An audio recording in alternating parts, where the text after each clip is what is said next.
and tí mo fẹ́ sọ ni pé ẹ̀yin pastors wa tẹ́ ẹ̀ bá sọ̀rọ̀ ẹjọ́ ń pa wá ni o, ẹ̀yin àti àwọn ìjọba ẹjọ́ máa rojọ́ níwájú Ọlọ́run, ẹ máa káwọ́ pọ̀nyìn báyìí dẹ̀ máa rojọ́, ẹjọ́ ń ṣekú pa wá ni. Ní Kwara State wọ́n kidnapping tún ṣẹlẹ̀ ńbẹ̀ ní last week. Yes, ẹ wò bá tó ń pa àwọn èèyàn nínú church ní Kwara State. CAC kí lẹ ṣe, Redeem kí lẹ ṣe, Deeper Life kí lẹ ṣe. We are calling everybody out, come and kill me. Ẹ ò lè pààyàn lẹ́ẹ̀mejì o, òtítọ́ ọ̀rọ̀ dẹ̀ ní kọ́ máa sọ òun. Tá a bá sọ òótọ́ tá a kú, ó pè ju ká parọ́ ká wá kú lọ, ẹ jẹ́ ká kú sínú òótọ́. Now, I'm not afraid about being killed. Àwọn tó ń pa sán bẹ́tà jù mí lọ ni. Mr. Michael tó ń dú sínú gbó. Vice principal ni wọ́n, I'm just a teacher in my school. Ìgbà wo ni mo bẹ̀rẹ̀ iṣẹ́? Yes, vice principal ni mine, I'm not better than him. Yes, òdodo mi ò pọ̀jù tí wọ́n lọ. So, wọn ò lè pa wá lẹ́ẹ̀mejì. Ẹ jẹ́ ká sọ òótọ́ ọ̀rọ̀ kan pa wá, ó pè. Country yìí ti bàjẹ́, wọ́n ti bà Nàìjíríà jẹ́.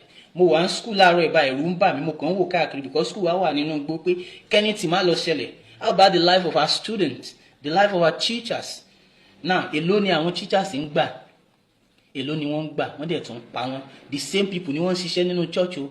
Usher ni wọ́n gbogbo máa Michael Mr. Michael yẹn, he was a particular church member. Bí mo ṣe ń wò bóyá Baptist ni màmá yẹn máa lọ. Irú woman tó gbọ́mọpọ̀ yẹn tí wọ́n jí gbé àtọmọ, Baptist ni woman yẹn. Kí làwọn people yìí ṣe? Yes, ẹ wo former Nigerian Baptist Convention President, Reverend Dr. Ayokunle, ní táìmù Buhari máa yẹn sọ̀rọ̀ síta tó yẹ pé àwọn àti Buhari wọ́n ń jà ń gbà yẹn. Kí wọ́n lè tẹ̀sọ̀rọ̀ sí PFM President bó lẹ wà ẹ bọ́ síta. Ẹ jẹ́ ká mọ̀ pé ti make effort. Yes, we will not stop speaking. Tẹ́ ẹ bá make effort à ní dákẹ́. Yes, torí ẹ̀ exhort wa ni. Yes, owó ọ̀rọ̀ tí most of you, our fathers in faith, kójọ owó àwọn church members yín ni. That's the truth. Owó tithe and offering everybody. Now they are killing them. Wake up. And now I will not stand against the gospel of Jesus Christ. I will never do that in my life. And I will never stand against the ministry of Jesus Christ. But against all these pastors, I will stand against them until they do something. They can save us. Nínú Bíbélì, àwọn tó jẹ́ wòlíì náà máa ń gba àwọn èèyàn wọn là. Ẹ wo Elisha, ẹ wo Elijah, ẹ wo Gideon. Gbogbo wọn ẹ̀yin ìránṣẹ́ Ọlọ́run, where are you? Ó yẹ kẹ́ ẹ̀yin ló yẹ kẹ́ máa ṣíwájú ogun bólẹ̀wà. Ẹ máa jókòó sínú pálọ̀ yín. Ẹ máa say the Lord bless you. Àwọn ọmọ yín kò lè kọ̀ wọ́n. They are in abroad. Ẹ̀yin náà kò lè kọ̀ yín. Tó bá kú last card yín, they will use it to fly you out. But àwa tá a wà níbi tá à ń jìyà yẹn kọ́. Ẹ wá ní ká má pariwo yín. We will continue speaking. Yes. Bàbá lè jẹ́ fún wa tẹ́ bá ṣe nǹkan tí ò dá máa sọ fún yín. Yes, enough of all this nonsense. Ẹ wá máa gather one just Sunday máa say the Lord bless you. It is well with you. It is well with us. Níbi wọ́n ṣe ń pa wá, let everybody die. And that's why I've come out and I decided that I will keep speaking. You are not doing well. And those of you that you think I'm judging them, I'm not judging these people. I'm not judging these people. And I will never judge them. But I'm telling them the truth. And òtítọ́ tí mo dẹ̀ ń sọ yẹn náà ni mo máa sọ. That's it.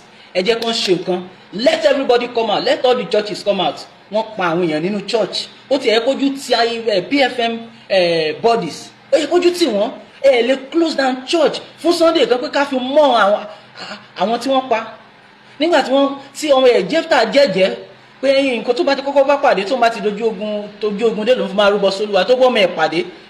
Yes, ó fún ọmọ yẹn gan láyè láti mọ̀ ọ̀nà rẹ̀. Israel sì ń mọ̀ ọ̀nà ọmọ yẹn dè ní. Wọ́n wá pa àwọn èèyàn nínú church. Wọ́n ń pa àwọn Christian. Ẹ lè mọ̀ wọn. Ẹ dẹ̀ tún gádà ẹ̀ ń ṣe service ẹ̀ ń gbowó lọ́wọ́ àwọn èèyàn. Ẹ bẹ̀rù Ọlọ́run sars. Yes, ẹ bẹ̀rù Ọlọ́run because ẹ dọ́nṣẹ́ ẹ̀ ní ẹ̀rí ọkàn ni. Àbẹ̀rí ọkàn yín ti kú. Because I wonder how this thing can be happening. Ẹ ò dẹ̀ feel ẹ̀ ní kò sí human feelings. Enough of this nonsense. I am a Christian and I'm going to speak the truth. Come and hunt me down and so ṣe máa ń kú lẹ́ẹ̀mejì ni. Gbogbo ẹ̀yin tí ẹ mọ òtọ́rọ̀ tẹ́ ẹ bá sọ Ọlọ́run ń wò yín. Yes, Ọlọ́run ń wò yín.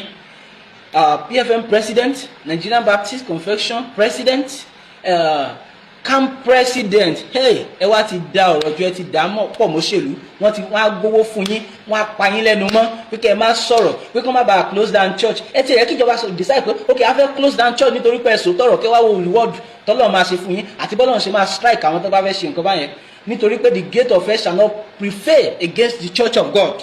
But ẹ̀rù ń bà yín, ẹ̀ ń ṣífà, ẹ̀ ń shake. You don't fight for your people. Nínú Bíbélì bí mo ṣe sọ lẹ́ẹ̀kan, àwọn prophets àwọn priests wọ́n máa ń protect àwọn èèyàn wọn ni. You are not protecting us, you are giving us to death. Yes, àwọn olóṣèlú wọn ti fail wa, we cannot call them out. Ẹ̀yin tẹ́ ẹ jẹ́ tiwa táwọn pé an influence tí gbogbo yín bá sọ̀rọ̀ lẹ́nìí kò síbi tí ò ní dé ní gbogbo àgbáyé.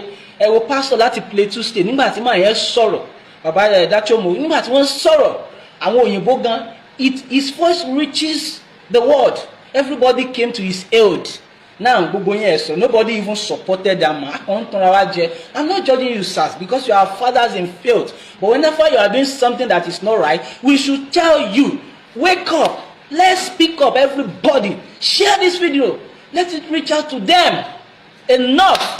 Ikú tẹ́ ẹ fi pa wá ti tó tẹ́ ẹ bá ti jà fún wa ẹ̀yin gbogbo ẹ̀yin